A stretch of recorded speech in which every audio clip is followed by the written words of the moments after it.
What's up, ladies and gents in Cyberland? This is Chris coming to you with another video for RGMF, and today I'm going to be doing a review on my favorite band. This band it's been my favorite band since I saw a video on the box back in '97, Green Day. So, been a fan of theirs since that time. Everything they've come out with I've been happy with. I've never had an album I didn't like. I just have albums I like more than others. This album in particular, it's very special to me because, and this is no disrespect to the band or other fans that love Green Day. However, this album, I don't think the band has been able to match that again. And I don't mean in regards to success, because they've had other albums sell more than this album. But I would say the aggressiveness, the lyricism, the way the music was crafted, the way the instruments were played, I don't think the band has ever come around to this this type of album again. And honestly, I don't want them to. I want them to continue to progress. So the album that I'm talking about is Insomniac. So I'll give a quick history lesson about Insomniac. So around the '94, the explosion with Dookie and stuff, and during that time, Green Day was getting a lot of fans, and the album was selling like hotcakes, but they were also getting a lot of shit. And of course, I got into the band later, but it's stuff I've read and kind of pieced together in the interviews and stuff, is that they were getting a lot of shit because they were now major label. The album was selling, and a lot of people in the punk community who felt that anybody who's a major label is a sellout and all this other shit. Of course, we're not going to talk about, the Sex Pistols. We're not going to talk about the Ramones, how they were also a major label, but, that doesn't matter because they didn't sell, right? So they were getting a lot of shit for that. And it got to a point where, even it wasn't just the punk community, it was also critics and stuff were talking about them too. And it's just like, you're on a major distributor for entertainment and such in regards to newspapers and stuff and articles, but you're criticizing a band for getting their music to a broader fan base. So during that time, Billy and the band, Mike and Trey, were just getting, just really getting pissed off about what was going on, because from their standpoint, they have a right to distribute their music how they see fit, and that goes for any group. It's only, in my opinion, it only becomes a sellout thing when you start to make music that's only going to get you on the radio. They didn't make music that was going to get them on the radio. They made music, and it just happened to be that people liked it. And that goes for any hip-hop group or any band. Like, people know when a band is selling out. People know when a hip-hop group is selling out. It was just the fact of people were pissed off that they were the ones that made it big. And a lot of bands there was a lot of jealousy and envy, and a lot of people felt there was other bands that were better than them that should have made it big. But that didn't happen. So, get the fuck over it. So, the band started writing, had some stuff going on, and I guess, not too long after Dookie's release, they came out the following year, not even a 2-year gap, really, with Insomniac. Insomniac was more abrasive. It was more in your face. It didn't let up. There wasn't one song on that album that let up at all. Not one. There wasn't a song on there that was, I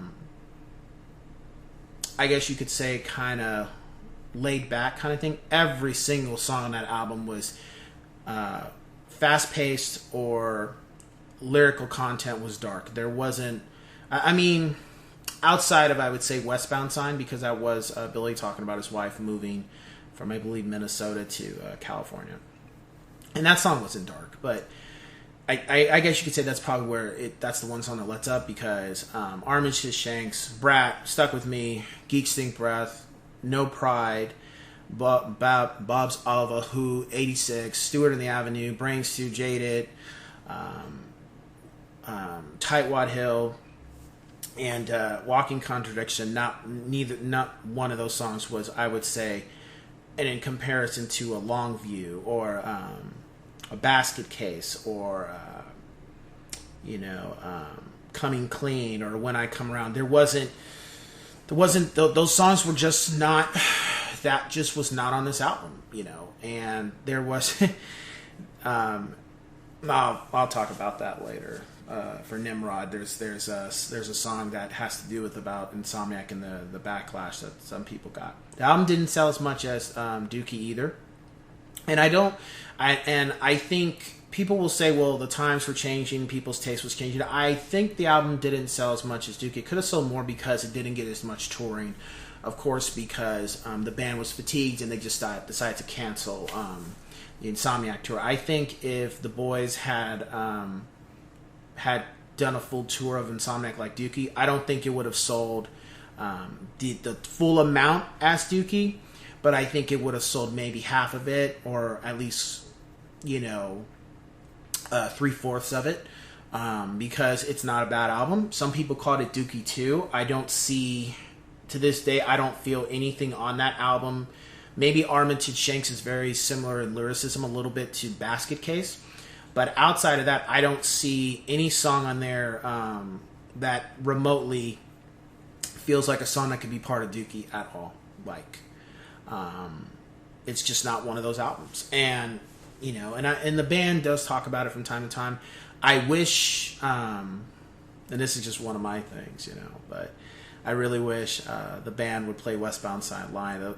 That's one song I've never seen. I don't think they've ever played live, and I think it would be great if they just did that one time, But that's me as a fan. So for rating, I would give the album 5 out of 5 yes sirs. There's not one song I don't like. There's just songs I like more than others, but it's also one of my favorite albums. Has one of my favorite songs, and it's by my favorite band. So I remember one friend told me that was an interesting thing to say, but I'm like, hey, it's not complicated.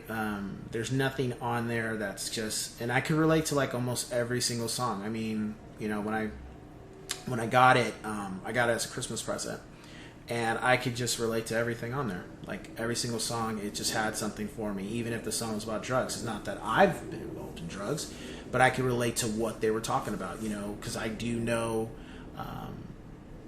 like Tightwad Hill about speedballing and stuff. I've heard stories about people who have done it, or actresses and actresses who have done it, or who or stuck with me about not fitting into the cookie cutter mold of a elite type of group, or Armatage to Shanks having the nervousness and the mindset of how your life could be or how it should be. Brat, we've all that the song is more extreme, but I think everybody who's been a child of a parent has all been a little bit of an ass at one point or another. Everybody, nobody was clean cut for when it came to that. Ging Stink Breath. With that,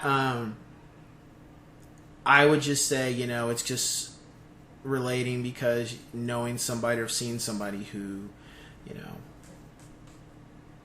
put themselves in a situation to where they're on drugs and the result from being on it.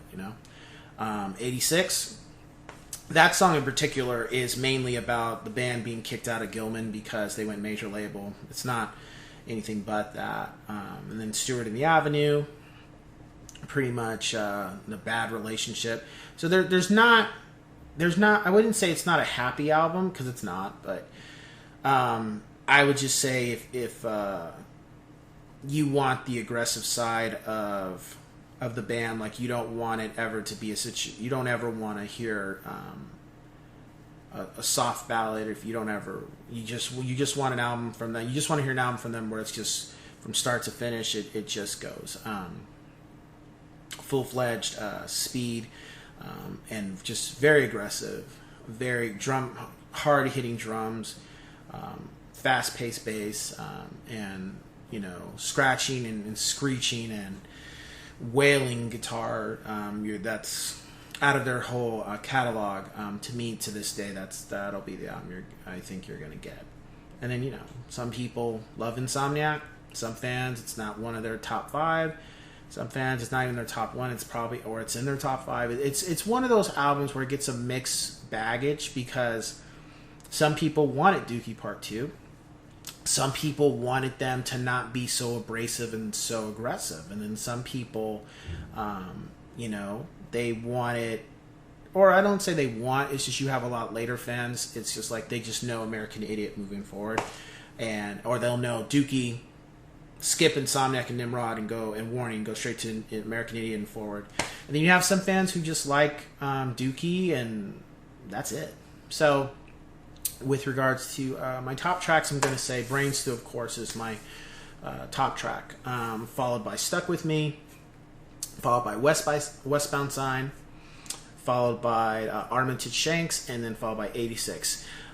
I normally don't say this, but I would say my honorable mention would be, and it's really a tie, Walking Contradiction and Geek Stink Breath. It was a tough decision. Normally, I don't have a problem naming my top 5 tracks, but those songs are just so well written with the top 5 to me that it's, and especially with the musicianship and stuff, it was just a tough call to where it's like, I got my top 5, and I, it's hard for me to put, it was hard for me, like, the first 3 songs out of my 5 were easy to do, but the last 2, and then trying to like, Geek Stink or Walking Contradiction, and then 86 and Armatage Shanks, it was just like a toss-up. And I feel that for those songs in particular, I think Armatage, because especially the way Armatage opens up the album, you already know it's this ain't Dookie at all, the way, how abrasive it starts up. And but then Walking Contradiction is a good way to end the album. It's literally, the whole song is written as a contradiction of one thing after another. It's like, pretty cool. So yeah, to this day, that album gets played on a regular basis. I'd say probably maybe I listen to that album at least probably once every 3 weeks. I would say once every 4 weeks. It's very rare where I don't listen to that album at least once every 3 weeks. I don't go 6 months without listening to that album, because just the impact it had on my life and just what it had to offer. And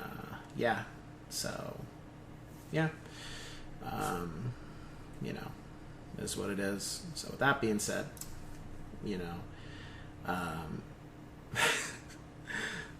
that's it. My mouth is dry, face is numb, fucked up and spun out in my head.